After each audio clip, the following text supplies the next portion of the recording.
Toys are very important for the intellectual and emotional development of children. A fact attested by many psychologists and educators many times. For instance, Carl Gustav Jung once remarked that the creation of something new is not accomplished by the intellect, but by the play instinct. In the same way, toys can have very negative impact on children if toys are not selected carefully. Every culture has produced its own set of wonderful toys. India also has created its toys, the oldest being the ones discovered from the Indus Valley civilization of some 5,000 years ago. And we have Rajasthan and Andhra Pradesh still making handmade toys for kids. Channapatna is such a place where they still continue a 200-year-old tradition of toy making. I went there in 2017 with my friend Wilson from Chennai and spent a couple of days there. A beautiful small town near Mysore, about 70 kilometers from Mysore on the Bangalore road. And I published an article about the toys in 2018 in a Malayalam weekly called Kala Kaumudi. The toy making in Channapatna started 200 years back when the then king of Mysore, Tipu Sultan, got fascinated by some toys he saw from Persia, that is present-day Iran, and invited some artisans from Persia to train some people near Mysore. And the whole thing began, and it still continues. And later in 1920, the then king of Mysore, Krishnaraja Vodayar, sent some of the craftsmen from Channapatna to Japan to expand their experiences, and the influence is clearly visible in some of their toys. It is a truly intercultural affair. In Channapatna, the toys are made of wood, a white soft wood without much fibers, so it could be polished to a high gloss.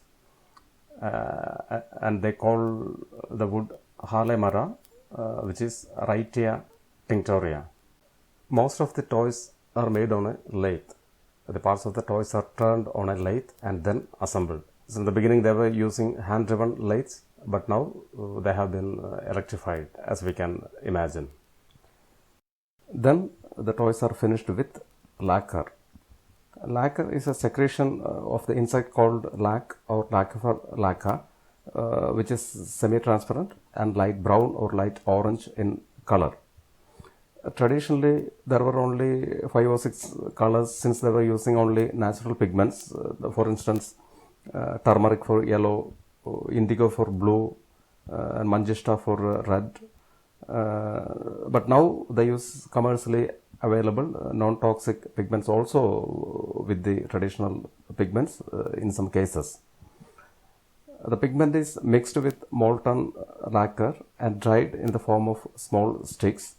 And when those colored lacquer sticks are pressed against turning wood, the lacquer melts again and sticks to the wood. It is actually a very old process of coloring wood. And then they polish it with a leaf, again pressing the leaf against the colored wood when it is rotating on the lathe. They use screw pine leaf. In Kannada, it is called Thalagiri. The male and female figurines represented in Channapatna toys look like the figures of Jamini Roy's paintings.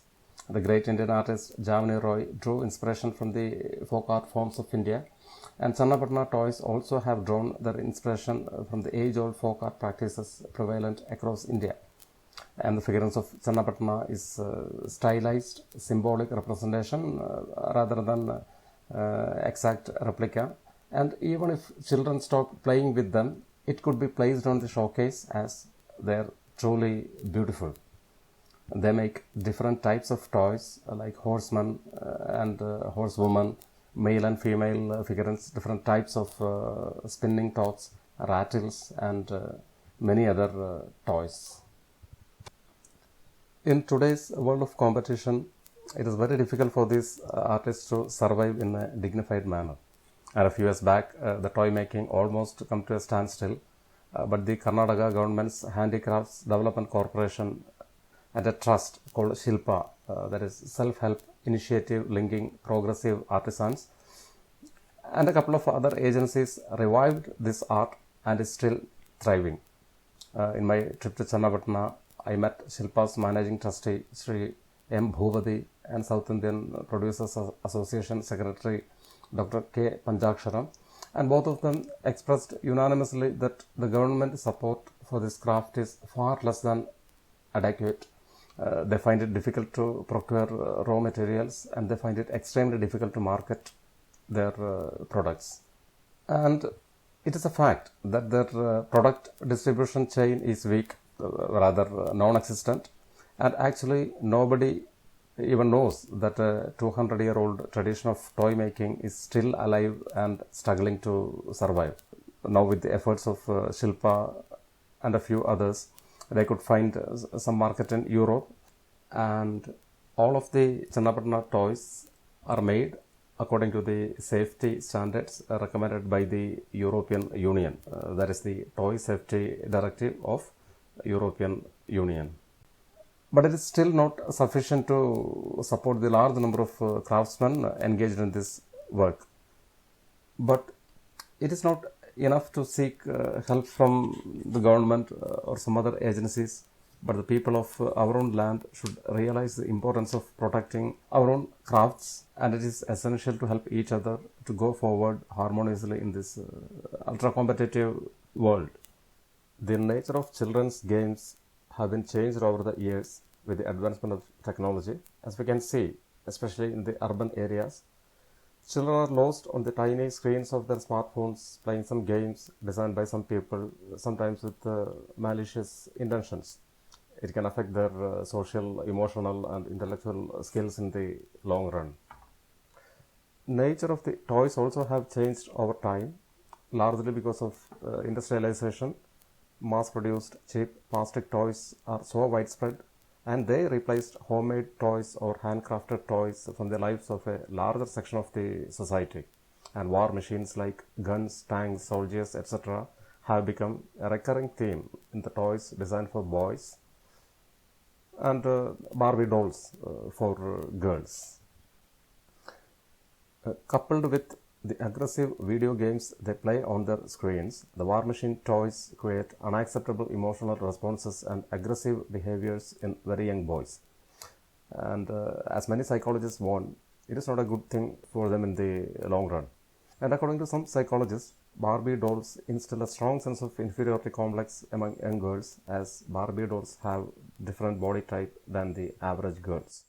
And psychologists like Rebecca Hines points out that a racial element also is present in the design and trade of Barbie dolls.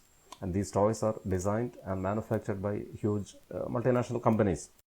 And it is high time that we actually look back to find the kind of toys available for children and the kind of toys hand-carved by the grandparents for their grandsons and granddaughters.